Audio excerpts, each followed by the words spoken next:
إن الحمد لله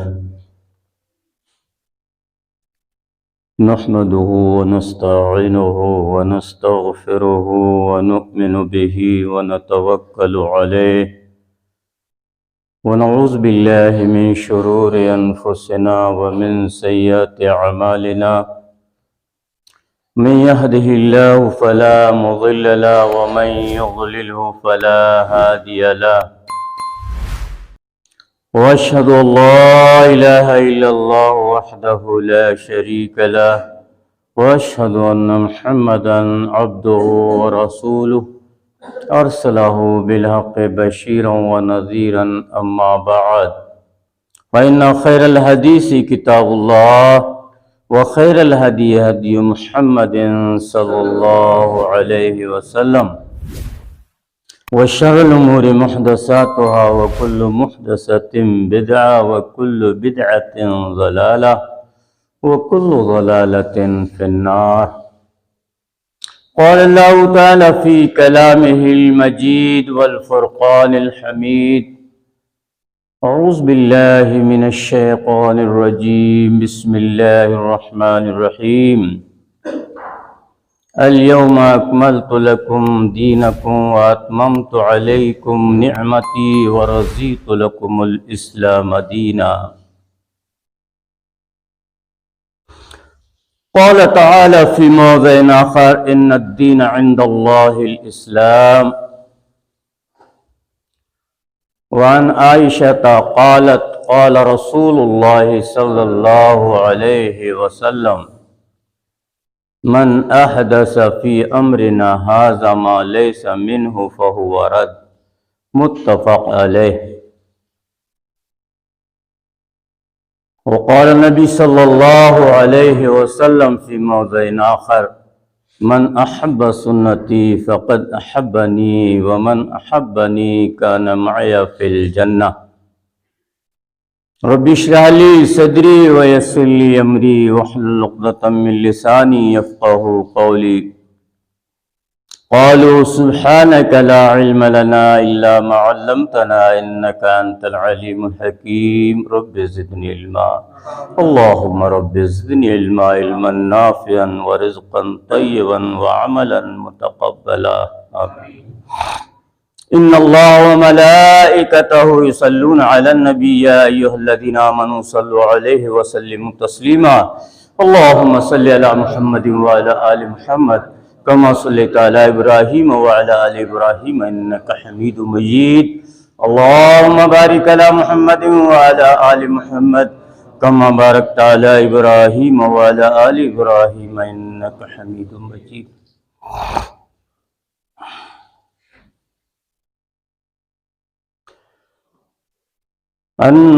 انوار رسالت سے لو جس نے لگائی ہے وہ شمع زمانے میں بجھنے نہیں پائی ہے. سنت کے ستاروں کو آنکھوں میں سجا کر چل، بدعت کا اندھیرا ہے اور شرک کی کھائی ہے. انوار رسالت سے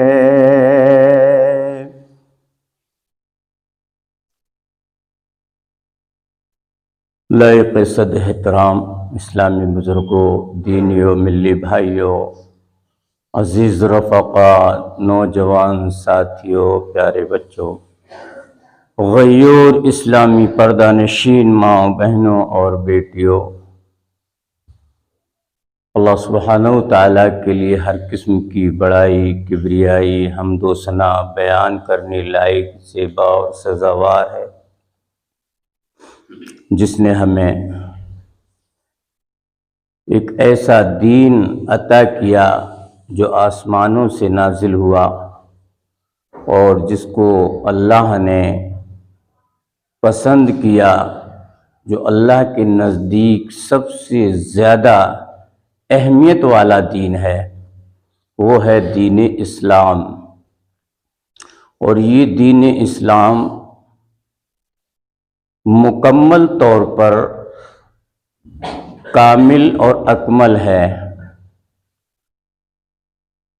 یعنی مکمل ہو چکا ہے۔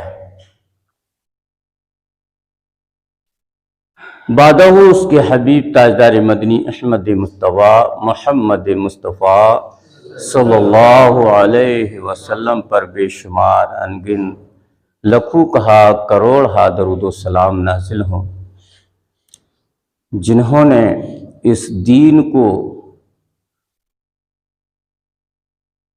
ہم تک پہنچانے کے لیے ان تک کوششیں کی، مارے کھائیں،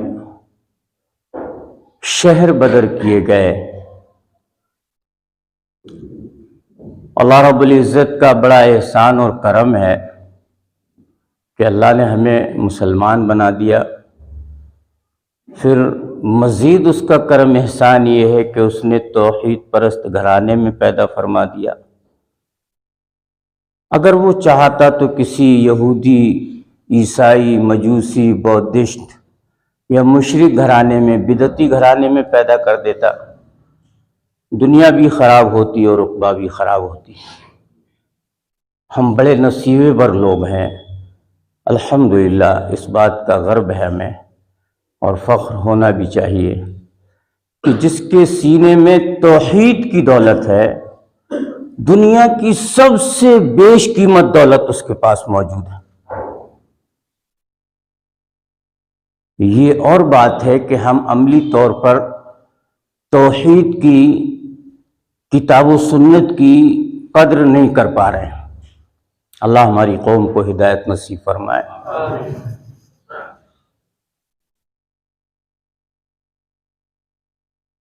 آج کے اس خطبہ مبارکہ میں میرا موضوع سخن ہے، یہ دین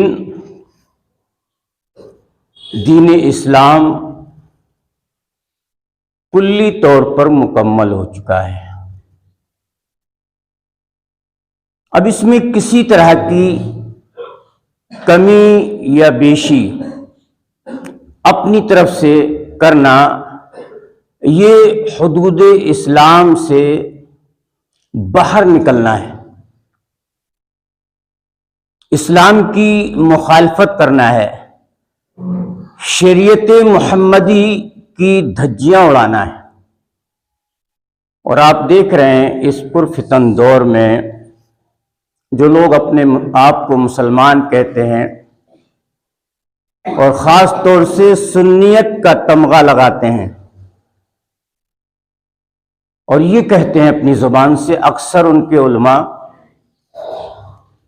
ان کو علماء حق تو میں نہیں کہوں گا، علماء سو کہہ سکتا ہوں، الحمدللہ کتاب و سنت کی روشنی میں، کہ جو مذہب اسلام ایک کافر کے بارے میں یہ تعلیم دیتا ہے کہ اس کو کافر کہہ کر نہ پکارا جائے، ایک کافر، بات سن، چاہے جائے کہ ایک مسلمان دوسرے مسلمان کو کھلے الفاظ میں یہ کہے کہ یہ وہابی، یہ اہل حدیث اگر خانہ کعبہ میں نماز پڑھتے پڑھتے مر جائیں تو جہنم میں جائیں گے، اور سنی مسلمان، بدعتی مسلمان، مشرک مسلمان شراب پیتے پیتے مر جائے، شرک کرتے کرتے مر جائے، بدعت کی دلدل میں گھس کر مر جائے، جنت اس کے باپ کی۔ جتنے لوگ بھی موبائل چلاتے ہیں لگ بھگ ان کے سامنے یہ باتیں آتی ہوں گی، اور بھائی صاحب ناشتے کے وقت موبائل آن کر دیتے ہیں تو اکثر یہی باتیں آتی ہیں۔ میں کہتا ہوں چھوڑو یار، دماغ خراب ہوگا، آپ ان لوگوں کی بکواس ختم کرو گئی۔ آپ غور کریں ذرا کہ بہاوی اور وہابی، الوہاب اللہ کا نام ہے، صفاتی نام ہے، اور وہاب کے معنی ہوتے ہیں نوازنے والا، بہت زیادہ دینے والا۔ الحمدللہ اس معنی سے مجھے اس بات پہ بھی تسلی اور تشفی ہے کہ اہل حدیث جہاں جہاں بھی ہیں ہندوستان کے کسی بھی کونے میں اور خطے میں، یہ عالم اسلام کے کسی بھی خطے میں، اللہ نے سب کو نوازا ہے الحمدللہ، اللہ ماشاء اللہ۔ امیری غریبی تو یہ اللہ کی طرف سے ایک ہمارا امتحان ہے، لیکن ہمارے ضلع بریلی میں آپ چلے جائیں، جتنے بھی قصبات اور دیہات ہیں الحمدللہ مالی حالت سے اہل حدیث اتنے مضبوط ہیں ہر اعتبار سے کہ یہ بریلوی بھی دنگ رہتے ہیں۔ اور کہتے کیا ہیں پھر؟ کہتے ہیں یہاں وہاں سے وہ آ رہا ہے ڈالر۔ خیر چلو بات کو آگے بڑھایا جائے۔ ابھی خطبہ مسنونہ کے بعد قرآن مقدس کے 6 پارے سے سورہ مائدہ کی ایک بہت جامع آیت جو میدان عرفات میں حجۃ الوداع کے موقع پر نازل ہوئی، وہ آخری آیت ہے قرآن کے نزول کے اعتبار سے۔ الیوم اکملت لکم دینکم واتممت علیکم نعمتی ورضیت لکم الاسلام دینا۔ اللہ نے میسج دیا، پیغام دیا کہ اے محمد رسول اللہ صلی اللہ علیہ وسلم، آپ اپنے ماننے والوں کو جس دین کو لوگوں نے قبول کیا ہے وہ میرے نزدیک سب سے زیادہ پسندیدہ ہے، اور یہ لوگ جو ایمان لائے ہیں آپ پر، اس دین کو قبول کیا ہے، تو میں ان کے دین کے قبول کرنے کی وجہ سے میں ان سے راضی ہو گیا ہوں۔ اللہ اکبر۔ تو آپ اپنے ساتھیوں کو یہ خوشخبری سنا دیں، الیوم اکملت لکم دینکم، آج میں نے تمہارا دین مکمل کر دیا۔ کہاں پر یہ پیغام دیا جا رہا ہے؟ میدان عرفات میں۔ یہ حجاج کرام یہاں بیٹھے ہوئے ہیں، یہ جانتے ہیں، اور اللہ سے میں دعا کر رہا ہوں ہم سب کے لیے اللہ عالم اسلام کے تمام ان مسلمان موحدین اور موحدہ خواتین کو جو بھی شرک و بدعت سے دور ہیں، اللہ سب کو اپنے گھر کی زیارت نصیب فرما، اور جو شرک و بدعت کی دلدل میں ڈوبے ہوئے ہیں اللہ انہیں ہدایت نصیب فرما۔ تو اللہ نے کہا کہ نبی کہہ دو، جب آپ نے اس آیت کو پڑھا تو معلوم ہے اس وقت 1.25 لاکھ صحابہ اس میدان میں، میدان عرفات میں، جہاں میزان قائم ہوگی، جہاں حساب و کتاب ہوگا۔ ہم یہ سمجھتے ہیں کہ آسمانوں پر میزان قائم ہوگی اور وہیں حساب کتاب ہوگا، نہیں، اسی میدان عرفات میں جہاں حاجی لوگ جمع ہوتے ہیں، یہی میدان محشر ہوگا۔ محشر کے معنی اکٹھا ہونا، اور میدان معنی جگہ، یعنی پوری کائنات آدم علیہ السلام سے لے کر حضرت عیسیٰ تک اور محمد رسول اللہ صلی اللہ علیہ وسلم تک اور قیامت کی صبح تک جتنی بھی روحیں پیدا ہونے والی ہیں ساری اسی میدان عرفات میں اکٹھا ہوں گی، اور یہی میزان قائم ہوگا اور یہی حساب و کتاب ہوگا۔ یہ وہ جگہ ہے۔ چلیے، تو صحابہ کی خوشی کا کیا عالم تھا بھائی؟ حالانکہ وہ تو ہمہ وقت اس بات کے لیے مستعد تیار رہتے تھے کہ کوئی آسمان سے حکم نازل ہو اور ہم سر تسلیم خم کر دیں۔ الحمدللہ جہاں کر دیا گرم گرما گئے وہ، اور جہاں کر دیا سرد سردا گئے وہ۔ یہ شان تھی صحابہ کی۔ ان 1.25 لاکھ صحابہ کی شان یہ تھی کہ جو بھی حکم آسمان سے نازل ہوا سر تسلیم خم، اور اسی کو ماننے کا نام اطاعت اور فرم برداری ہے، اور اسی کو ماننے کا نام اسلام اور مسلمان ہے۔ تو ان کی خوشی کی کوئی انتہا نہ رہی کہ اب دین مکمل ہو گیا، اور اعلانمنٹ بھی ہو گیا، وَرَضِيتُ لَكُمُ الْإِسْلَامَ دِينًا۔ اور پھر اللہ نے ایک بات اور کہی کہ اے نبی، جتنے لوگ بھی آج یہاں آپ کے ساتھ میدان عرفات میں موجود ہیں 1.25 لاکھ کم و بیش، ان سب سے میں راضی ہو گیا اس دین کے قبول کرنے کی وجہ سے۔ اللہ اکبر۔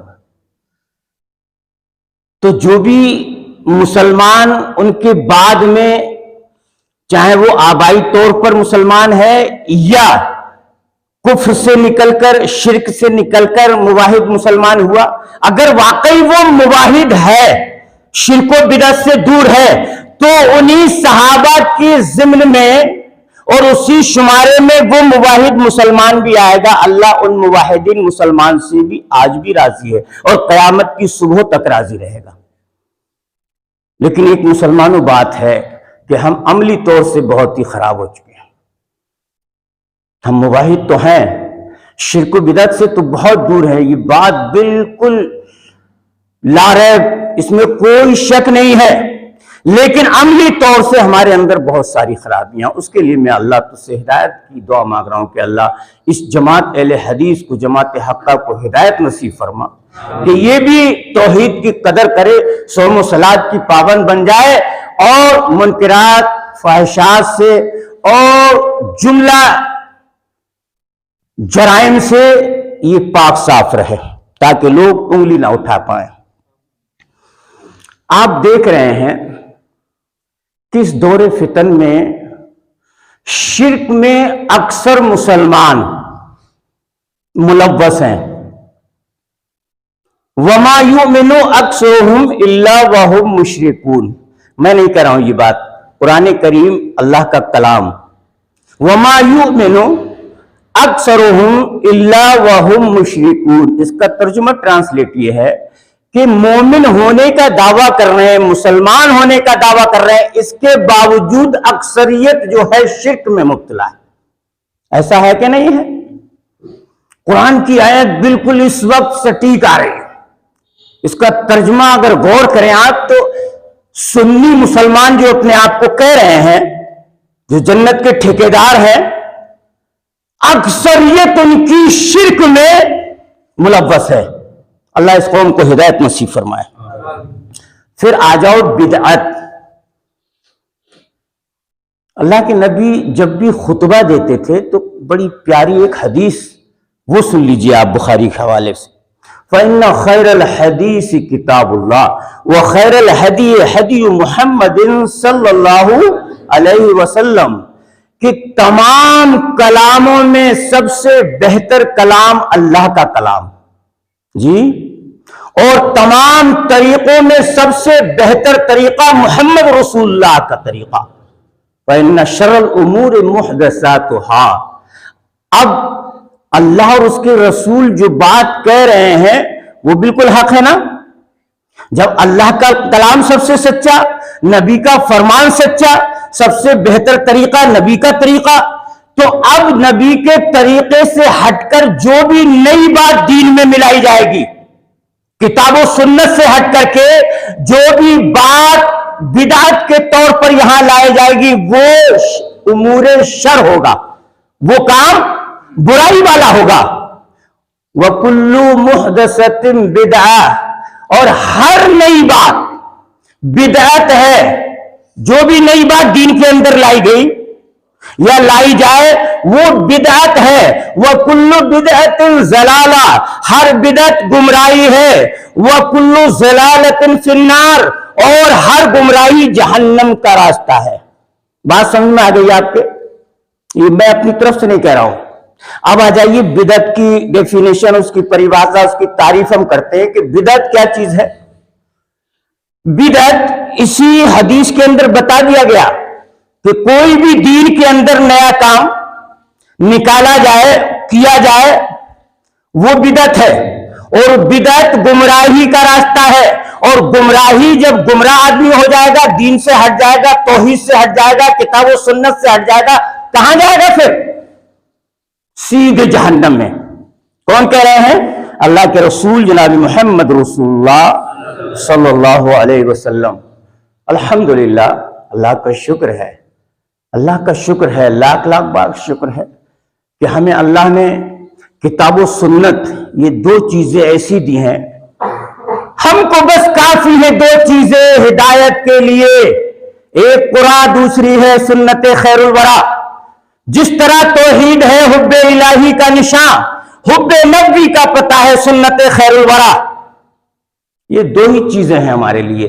اور ترکتم فیکم امرین، آپ نے اپنے آخری وقت میں اسی حجۃ الوداع کے موقع پہ کہا تھا ترکت فیکم امرین، دو امر، دو چیزیں آپ کے درمیان چھوڑ کر جا رہا ہوں میرے پیارے صحابہ.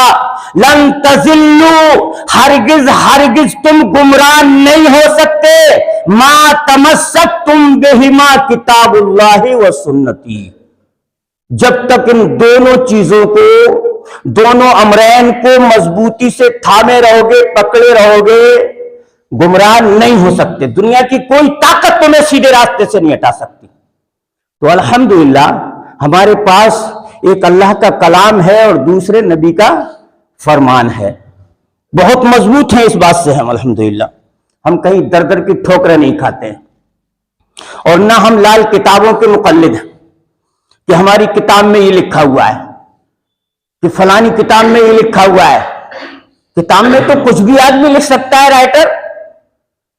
کتاب و سنت کو دیکھو کہ اللہ کا کلام کیا کہہ رہا ہے، نبی کا فرمان کیا کہہ رہا ہے، وہ چیز ماننے ہے. تو بدعت کی تعریف ہے کہ دین کے اندر کوئی نیا کام ایجاد کر کے اس کو ثواب کی نیت سے کرنا. مثال کے طور پر ابھی کل 11ویں شریف تھی نا، اور ہر مہینے 11ویں شریف آ رہی ہے. ان کی عقلوں پہ ایسے پردے پڑ گئے ہیں، اللہ رحم فرمائے. بھئی سال میں ایک بار 11ویں شریف آتی تو میری بھی عقل تھوڑی سی مان رہی بات کہ غوث اعظم کی بھئی پیدائش کا وقت دن ہے تو میں مان لوں گا بھئی ٹھیک ہے، ایک سال میں ایک مرتبہ یہ لوگ 11ویں شریف منا رہے ہیں. لیکن ہر مہینے میں 11ویں شریف آ رہی ہے تو کیا ہر مہینے غوث اعظم کی پیدائش ہوئی؟ بھئی سال میں ایک بار ایک مہینہ، پھر اس میں ایک دن کوئی بھی. اچھا، تو اب یہ ہر مہینے کی 11 تاریخ کو صبح سے بھونڈر کاٹتے ہیں کہ جن لوگوں کو حصہ لینا ہے، جن لوگوں کو کار خیر میں کیا کیا الفاظ کہتے ہیں، تو وہ مسجد میں پیسے بھیج دیں، یہ بھیج دیں، وہ بھیج دیں. دیکھیے آپ ثواب کی نیت سے تعریف کیا ہے بدعت کی، کہ دین کے اندر کوئی نیا کام ایجاد کیا جائے اور پھر اس کو ثواب کی نیت سے کیا جائے کہ یہ کرنے سے ہمیں نیکی ملیں گی. یہ ہے بدعت کی تعریف. اب ایک آدمی شرک میں بھی مبتلا ہے، یا غوث اعظم کہہ رہا ہے، یہ شرک ہے.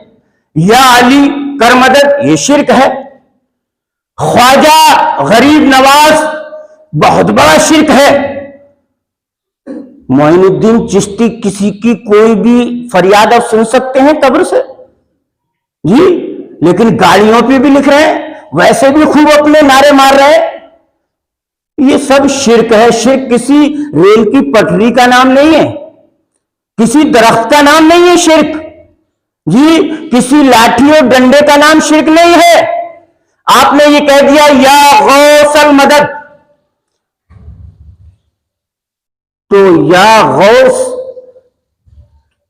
ان کا اشارہ ہے غوث اعظم جنہیں کہتے ہیں شیخ عبد القادر جیلانی کو،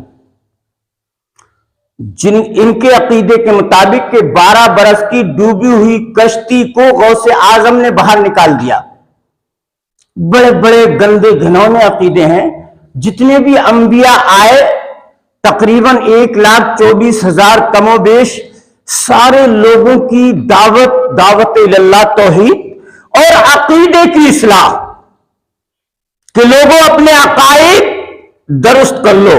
انعبد اللہ، صرف اللہ کو پوجو، اس کی عبادت کرو، اسی سے مانگو، وہی حاجت روا مشکل کشا. واجتنبوا الطاغوت، اللہ کے علاوہ جس کو بھی پکارو گے وہ طاغوت ہے، وہ باطل ہے، وہ تمہاری فریاد نہیں سن سکتا.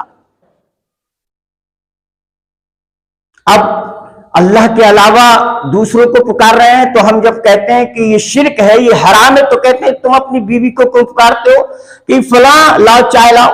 دیکھیے آپ کیا یار ان کی عقلیں ماری گئی ہیں. حاکم بنایا اللہ نے، شوہر کو، وہ محکوم ہے اپنے خادم سے یا اپنی خادمہ سے کہے گا نہیں کہ لاؤ روٹی لاؤ، تو اس میں کیا وہ زندہ بھی تو ہے؟ ابے زندہ ہے بھائی، زندے سے مدد طلب کرنا جائز ہے، ہمارے نزدیک بھی جائز ہے۔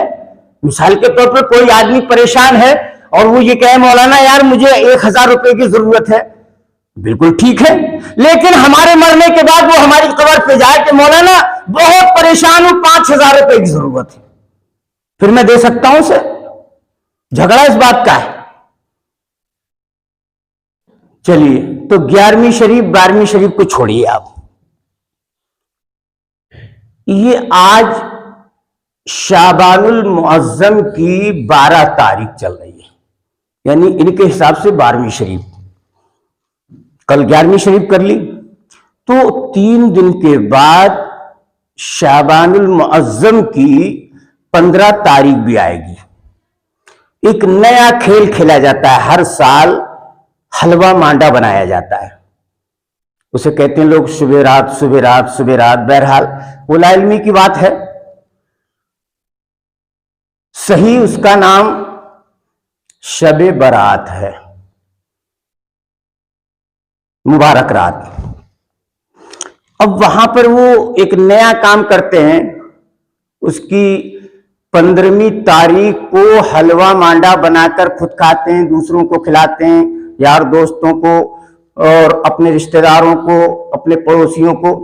تو اب وہ چیز بھی سن لیجئے آپ کہ دین کے اندر نیا کام، بدعت، اور بدعت کی تعریف ثواب کی نیت سے کوئی کام کرنا کہ ہمیں ثواب ملے گا اس کا، حالانکہ عذاب کے علاوہ کچھ نہیں ملے گا۔ جتنے لوگ اس کو بنائیں گے، کھائیں گے، کھلائیں گے، سارے اس میں ملوث ہوں گے اور وہ جہنم کی طرف جا رہے ہیں سیدھے، جب تک وہ توبہ نہیں کریں گے، کیونکہ وہ غیر اللہ کے نام کی نیاز ہے۔ جیسے 22 رجب کے کنڈے جو بنائے جاتے ہیں امیر معاویہ کی وفات کی خوشی میں، دشمنوں نے، شیعان اسلام نے، یہ شیعہ جو ہیں، شیعہ تو شیعہ ایک جماعت، ایک گروہ، ایک فرقہ ہے جو خاص طور سے حضرت علی کو زیادہ مانتا ہے، اور جو آپ کے صحابہ ہیں 3 خلفائے راشدین، حضرت ابوبکر رضی اللہ عنہ، حضرت عمر رضی اللہ عنہ، حضرت عثمان غنی رضی اللہ عنہ، ان تینوں کو شب و ستم کرتے ہیں یہ لوگ۔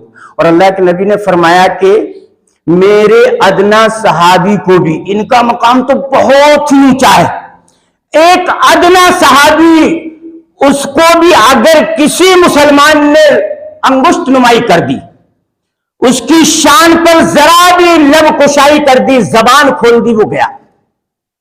چاہے جائے کہ ابو بکر کے بارے میں کوئی بات، چاہے جائے کہ حضرت عمر فاروق کے بارے میں کہی جائے کہ ان لوگوں نے جبرن ہمارے علی کی حکومت غصب کی ہے، یہ جملہ ذرا غور کرنا آپ۔ جو آدمی موجود ہے، جو آدمی موجود ہے اور اپنی موجودگی میں تمام مسلمانوں کے مشورے سے حضرت ابو بکر صدیق کے حوالے وہ چیز کی جا رہی ہے، نیابت، حضرت علی کو کوئی اعتراض نہیں ہے۔ اگر حضرت علی یہ جانتے تھے کہ میرا حق ہے نبی کے بعد، میں داماد رسول ہوں اور میں اہل بیت سے بھی ہوں، میں چچیرا بھائی بھی ہوں، تو حق میرا ہے، تو وہی مارکاٹ شروع ہو جاتی نہیں ہو جاتی۔ اب کسی کے مکان پر، حاجی جی کے مکان پر میں اپنی طاقت کے بل پر اگر قبضہ کروں تو اسی کو کہتے ہیں غصب کرنا۔ اس نے فلاں کا مال غصب کر لیا، مکان پر مطلب یہ وہ کر لیا، قبضہ کر لیا۔ تو اب یہ شیعہ یہ کہتے ہیں کہ انہوں نے، تینوں خلیفاؤں نے ان کا حق غصب کیا ہے، نبی کے بعد علی کو بننا چاہیے تھا خلیفہ، لیکن یہ لوگ بنے۔ کتنی بڑی توہین ہے بھائی۔ بات آ جاؤ اصل بات پر، امیر معاویہ سے یہ خندق رکھتے تھے شیعہ، اور کسی موقع پر تفصیل کے ساتھ بتا دوں گا یہ فرقے بندی کہاں سے شروع ہوئی، اور ہو سکتا ہے اگلا خطبہ اسی پر آ جائے جب بات آ گئی ہے۔ تو امیر معاویہ کی 22 رجب کی تاریخ وفات پر یہ لوگ شیعہ لوگ گھی کے چراغ جلائے اپنے اپنے گھروں میں، ان کی دشمنی کی وجہ سے۔ وہ چیز آج ان بدعتیوں میں آ گئی، سنیوں میں۔ یہ شیعوں کا عمل تھا کہ ایک صحابی کے مرنے پر گھی کے چراغ جلائے، مثال کے طور پر یہی کنڈے بنائے اور وہ کھائے اور کھلائے اور بانٹے۔ آج یہ سنی جو اپنے آپ کو جنت کے ٹھیکیدار کہتے ہیں، ان شیعوں کا عمل لے کر کے خود اس میں ملوث ہو گئے، تو گویا یہ بھی امیر معاویہ کے دشمن ہوئے۔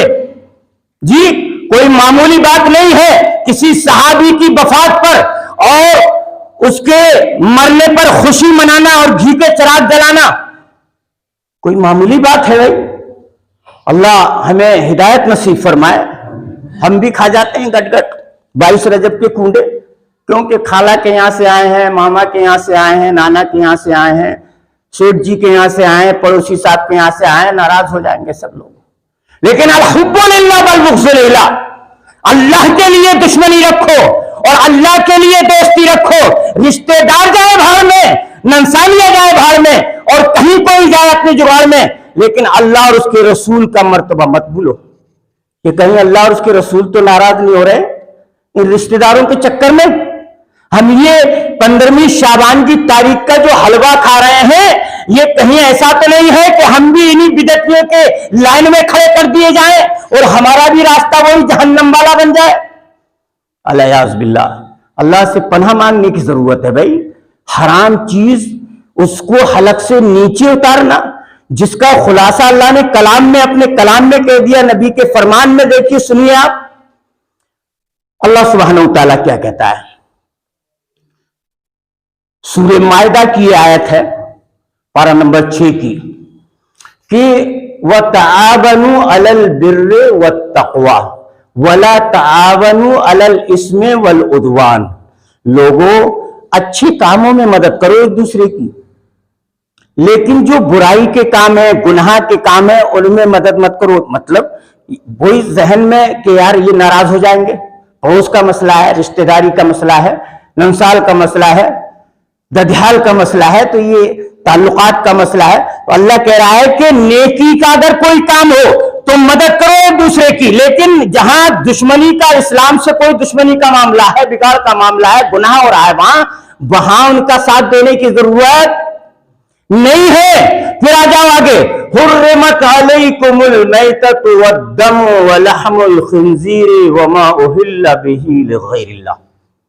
پارہ نمبر 6 دیکھ لیں آپ سورہ مائدہ، کہ میں نے حرام کیا ہے تمہارے اوپر مردار، مرا ہوا جانور نہیں کھا سکتے نا۔ مثال کے طور پر بکری ہمارے گھر پر مر گئی، اب ہم بعد میں سوچیں یا بکرا مر گیا، دمبا مر گیا، میڈا مر گیا، کہ لا یار گھر کا ہی تو پلا ہوا تھا، یہ ابھی تو ختم ہوا ہے، ابھی تو مرا ہے، ابھی تو ٹھیک ہے، تو اسے کھا لیں۔ نہیں، اللہ نے کہا تمہارے لیے اب وہ حرام ہے، اس کی روح پرواز کر گئی، یہ مردار ہے۔ حرمت علیکم المیتۃ والدم، اور وہ خون جو حلال جانور کے گردن سے نکلتا ہے، مثال کے طور آپ نے گائے ذبح کی، بکرا ذبح کیا، اونٹ ذبح کیا، اب اس کا خون آپ کسی چیز میں لے لیں، کسی برتن میں، اور کہیں کہ یہ میں پی جاؤں طاقت کی وجہ سے یا اسٹرانگ ہونے کی وجہ سے، نہیں، اللہ نے کہا وہ بھی تمہارے لیے حرام ہے۔ پھر کہا والخنزیر، بالکل نام لے کر کہا اللہ نے، سور کا گوشت تمہارے لیے، وَلَحْمُ الْخِنْزِيرِ، لحم کہتے ہیں عربی میں گوشت کو، یعنی سور کا گوشت بھی تمہارے لیے حرام ہے۔ 3 چیزیں ہو گئی۔ پھر کہا وَمَا أُحِلَّ بِهِ لِغَيْرِ اللَّهِ، اور ہر وہ چیز تمہارے لیے حرام ہے جو غیر اللہ کے نام کی ہو۔ یہ 22 رجب کے کنڈے امام جعفر کی نظر ان کے نام سے کی جاتے ہیں۔ امام جعفر حضرت علی کے بھائی تھے، کہ یعنی اگر یہ کنڈے امام جعفر کا نام لے کر، ان کی نظر لے کر، ان کی نظر مان کر ہم کریں گے تو اللہ ہمیں ثواب دے گا۔ اللہ کیا کہہ رہا ہے کہ دوسرے کی نظر مان کر جو بھی کام آپ نے کیا ہے کھانے پینے کا، جی نظر نیاز نماز، روزہ، حج، زکات، قل ان صلاتی و نسکی و محیایا و مماتی للہ رب العالمین، اے نبی کہہ دیجئے کہ بے شک میری نماز، میری قربانی، میری نذر و نیاز، میرا جینا، میرا مرنا اللہ سب تیرے لیے۔ تو اگر اللہ کے نام کی نذر و نیاز ہے، خوب کھائیں، خوب کھلائیں، دوست و احباب میں تقسیم کریں، لیکن اگر وہی نیاز اور نذر کسی غیر اللہ کے نام کی ہے، جی غوث اعظم کے نام سے، خواجہ معین الدین چشتی کے نام سے، خواجہ اجمیری کے نام سے، کسی کے نام سے بکرا کاٹ کر کے اور تقسیم کر دیا جائے، خود بھی کھایا جائے، دوسروں کو کھلایا جائے، اور اس بات کی امید رکھی جائے کہ ثواب ملے گا بھرپور، نہیں۔ اب سمجھ لے تیرا ٹھکانہ جو ہے جہنم کی طرف، تو جہنم کی طرف جا رہا ہے۔ یہ بدعت تو جو تو ایجاد کر رہا ہے، یہ گمراہی کا راستہ ہے، اور گمراہی تجھے جہنم میں لے جا رہی ہے۔ تو بہرحال محرم کے کھیل بتاشے، محرم کا کھچڑا، یہ بہت ساری بدعتیں، تیجا، دسواں، 40واں، برسی، یہ سب بدعات میں ہے، یہ سب بدعات ہیں۔ ان بدعات سے بچنے کی ضرورت ہے۔ صرف یہ نہیں کہ ہم نہیں کرتے اپنے گھر پہ مولانا، لیکن ہاں کھا جاتے ہیں، تو پھر ارے بھائی جس نے بنایا وہ بھی گنہگار، اور جس نے کھایا وہ بھی گنہگار، جس نے شراب بنائی وہ بھی گنہگار، جس نے پلائی وہ بھی گنہگار، جس نے پی وہ بھی گنہگار۔ ایسا نہیں ہے بھائی تم کھانے کے بعد بچ جاؤ گے، اور پھر اگر بچے کسی گلی سے تو یہی بدعتی مشرک پکڑ لیں گے، ارے آ جاؤ ادھر حاجی، مولانا صاحب، امام صاحب، چودھری صاحب، تم نے تو خوب حلوہ کھایا تھا یار ہمارے ساتھ 15ویں شعبان کا، آ جاؤ اصلی بات پر۔ یہ شعبان جو مہینہ چل رہا ہے اس وقت، ان الدین عند اللہ الاسلام، بے شک تمام ادیان میں سب سے بہتر دین دین اسلام ہے۔ اب اسلام کا پیغام کیا ہے کہ جو کچھ اللہ اور اس کے رسول بتا دیں اسی کو مان جاؤ۔ ما آتاکم الرسول فخذوہ وما نہاکم عنہ فانتہوا، سورہ حشر دیکھیں پارہ نمبر 28، کہ میرا رسول جس بات کا تمہیں حکم دے اسے مان لو، سر تسلیم خم کر دو، جس بات سے منع کریں اس سے رک جاؤ۔ اسی کا نام ہے دین، اسی کا نام ہے اسلام، اور اس بات کو ماننے کا نام ہے مسلمان۔ لوگوں کا اتنا گندا عقیدہ ہے کہ شعبان کی 15ویں تاریخ کو روحیں بھی آتی ہیں، اور ویسے تو ان کے عقیدے کے حساب سے ہر جمعرات کو آتی ہیں، اس لیے کہتے ہیں مغرب سے پہلے دیا وغیرہ جلا دو ہر گھر میں۔ روح جو ہے ہر جمعرات کو آتی ہے، اور خاص طور سے 15ویں شعبان کو انہوں نے اتنا بڑھا دیا ہے کہ لیلۃ القدر جو رات ہے فضیلت والی، اس کو بالکل گھٹا دیا ہے۔ وہ نقطہ میں بتانا چاہ رہا ہوں۔ شعبان کی 15ویں تاریخ کو کہتے ہیں کہ جتنے لوگ پیدا ہونے والے ہیں، جتنے بچے، ان کے نام لکھے جاتے ہیں، جتنے لوگ مرنے والے ہیں ان کے نام کاٹے جاتے ہیں۔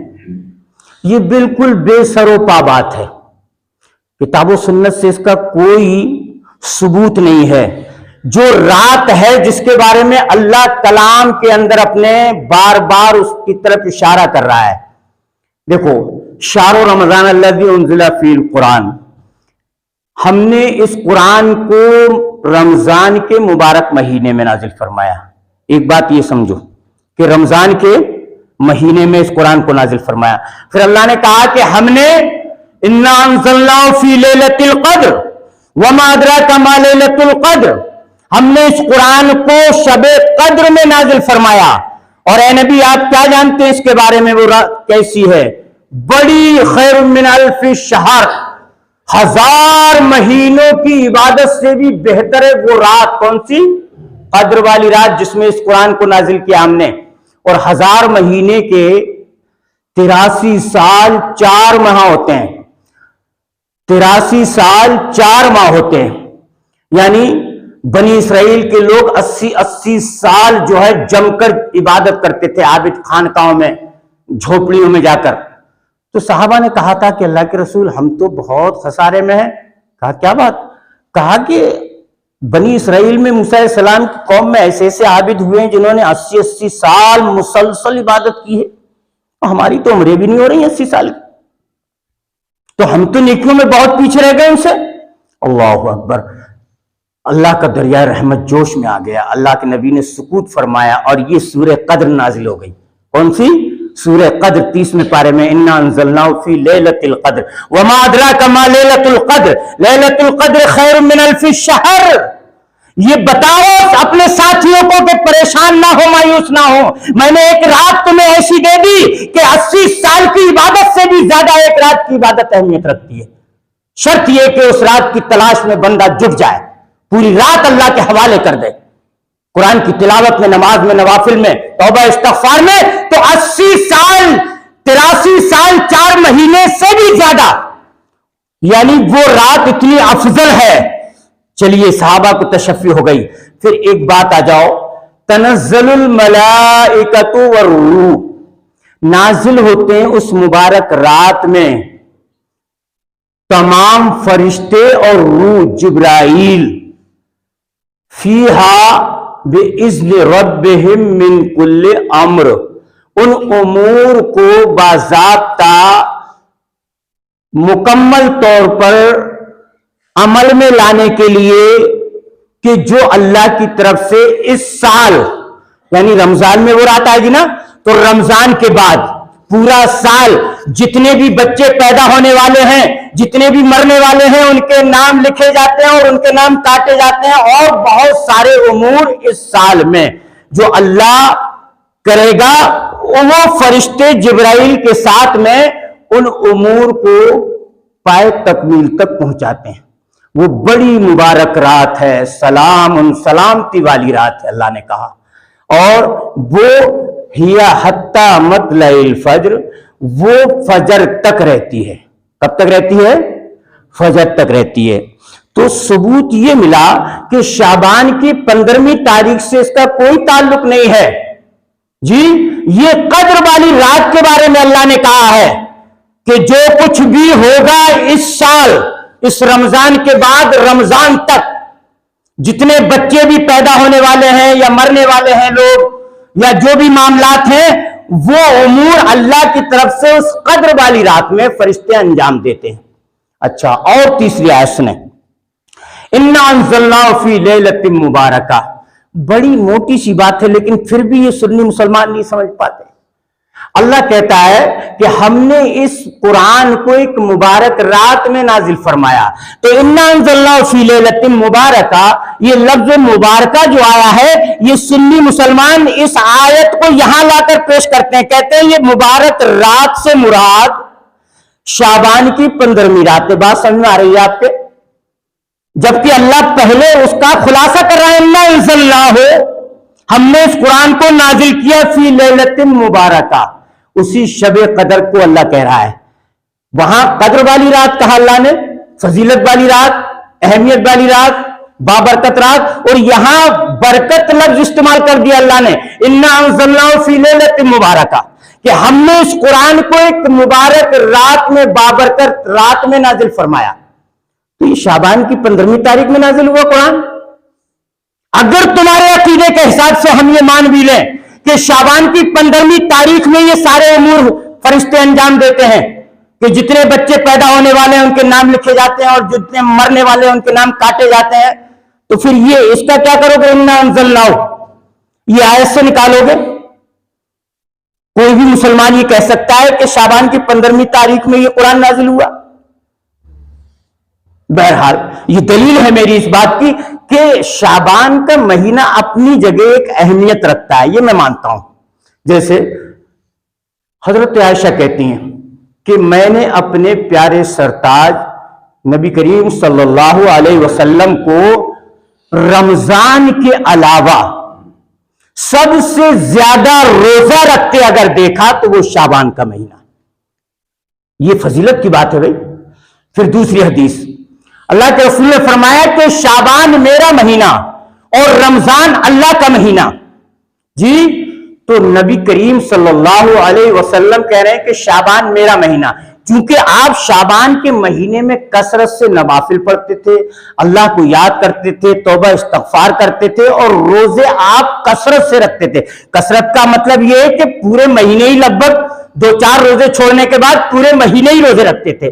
لیکن آپ نے امت کے لیے یہ میسج دیا کہ شعبان کی پہلی تاریخ سے 15ویں تاریخ تک، 15ویں شعبان تک آپ روزہ رکھ سکتے ہو، چاہے کنٹینیو رکھو یا ناگا کر کے رکھو جی۔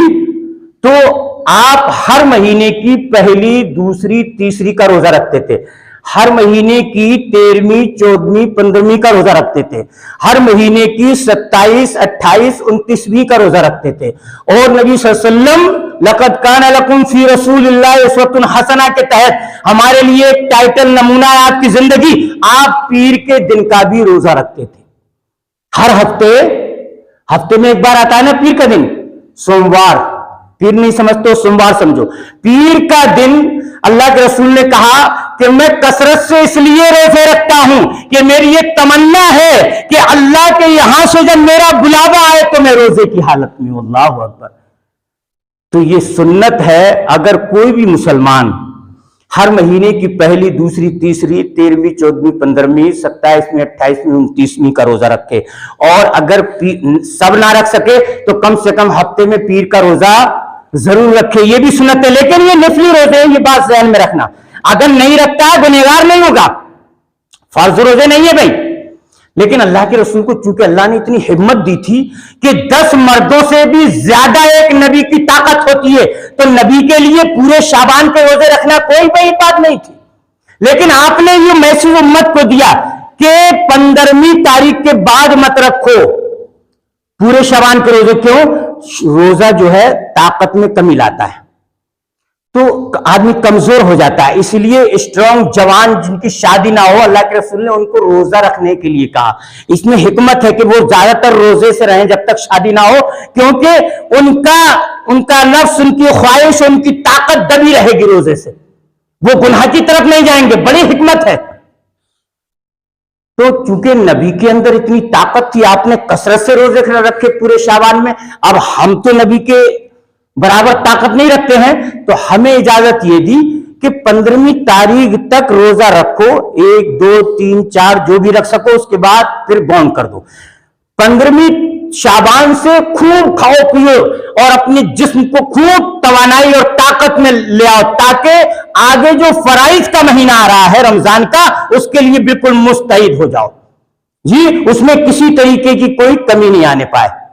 چلیے باتیں تو بہت ساری ہو گئیں، اللہ سے میں دعا کرتا ہوں کہ بارے آج کے اس خطبہ مبارکہ میں جو بھی ہم نے کتاب و سنت کی روشنی میں توحید کی فضیلت اور شرک و بدعت کی مذمت کے تعلق سے جو بھی بیان دیا پہلے اس وائس کو، ان باتوں پر عمل کرنے کی اور شرک و بدعت سے دور رہنے کی اللہ توفیق نصیب فرمائے، اور ہمارے مسلیان کو بھی اللہ شرک و بدعت سے محفوظ فرمائے، رسومات سے محفوظ فرمائے۔ اور آگے جو رمضان کا مہینہ آ رہا ہے، اللہ اس کے لیے ہمارے ان نوجوانوں کو جو اب سے پہلے روزے نہیں رکھتے تھے، اللہ ان کو ہدایت نصیب فرما دے، ہماری ماں بہن بیٹیوں کو بھی حفاظت فرما دے، اے اللہ ہمارے جان و مال کی بھی حفاظت فرما دے، ہمارے ملک میں، ہمارے وطن میں، صوبے میں، ہماری بستیوں میں امن قائم کر دے، اور جہاں جہاں بھی مسلمان پریشان ہیں اللہ سب کی حفاظت فرما، اے اللہ ان کے جان و مال کی حفاظت فرما۔